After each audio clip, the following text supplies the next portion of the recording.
to bring their children up in the Sunnah way, or who fail with the duty of bringing their children up. A lot of parents today, this is one thing in our minds. Our sons, they don't listen to us no more. My daughter doesn't listen to me no more. My son, he replies back to me. Why is that? If we go back in memory, we will find that it is our own fault. It is our own fault because we forgot or we were lazy in bringing our children up in the Sunnah way. I'm just going to give you one incident which happened in Pakistan about 3-4 years back. An Amir al-Sunnah, Maulana Muhammad ibn Attar, he talks in his bayan about this incident. And I want to make it you to listen to this incident very carefully. And then if we look at what is happening today, you will definitely think that it is our fault. A young lad, he went to school. The first day he went to school, he pinched a pencil from his friend. He came home and he showed it to his mom that this is what I pinched from my friend. His mom didn't say nothing to him. She said that it's okay, keep it. Next day, he went to school and he pinched an exercise book from his friend. He went home and his mom asked him, where did you get this book from? Oh, I pinched it from my friend. No answer. It's alright, keep it. Now, that son, in his heart, he was thinking to himself that whatever I am doing is right, because if I was doing something wrong, my mom would have told me, she would have hit me. But that means I'm doing something right. So he kept on doing that. All his young age, he kept on stealing things from people. And then he reached to an age where he started robbing people, he started killing people. And then he got caught. He got arrested, and because he murdered so many people, he got the life sentence, hanging. Now that day, this incident was in the Jung newspaper. Now the day when he was about to be hanged, the officers, they said to him, what is your last wish? And he said that, I want to see my mom. And they said, okay. The mom, she came. And the son, when he saw his mom coming towards him, he leapt for her. And he started hitting her. He started punching her, kicking her, and swearing at her.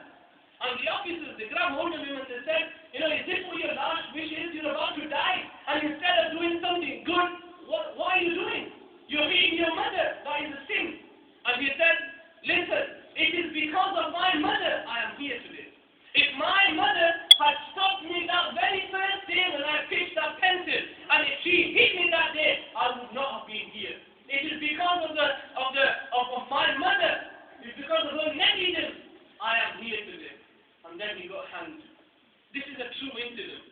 If we look at our environment today, there are a lot of children out there. I know someone who he was 17 years old. He's 17 years old. He doesn't have a driving license, but he drives a new BMW X5, which I can't even afford.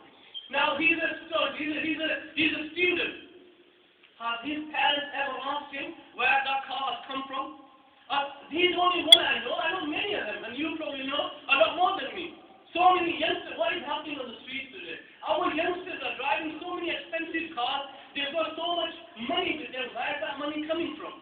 But, my dear brothers, because the parents are lacking in this duty, they don't look after their children, and this is what is happening today. When my son comes home at 12 o'clock at night, I have a duty to ask him why he has come home late. But what is happening today? Parents don't bother.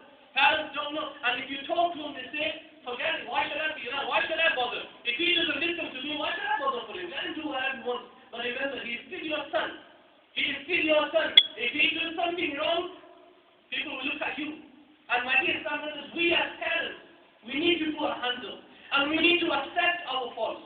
We need to accept our faults that we could not bring our children up in a Sunnah way. We need to accept that our children, we gave them the knowledge of the dunya, but we did not teach them the knowledge of the deen. Another incident.